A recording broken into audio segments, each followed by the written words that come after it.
Back, folks, we had a big matchup at the net across the border in South Dakota as the second-ranked Panthers of Dakota Valley, well, they welcomed the fourth-ranked Dell Rapids Warriors to town, bringing us a top 5 tango out in North Sioux City. We'll open things up in the first set.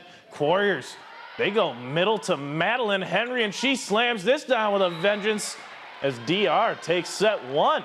Panthers, they're trying to hang in there, and tell you what, folks, this Reagan Granstrom serve will do just that. The ace, that cuts into the deficit, but Dell Rapids would go up 2-0. And hey, in between sets, trying to kill some time, well, better way to do that than cut a rug up with your best friend up in the top row. But we'll keep going with the game. Warriors on fire in this one. They set up Lauren Cloth for the kill. And Dell Rapids, they take the win in straight sets.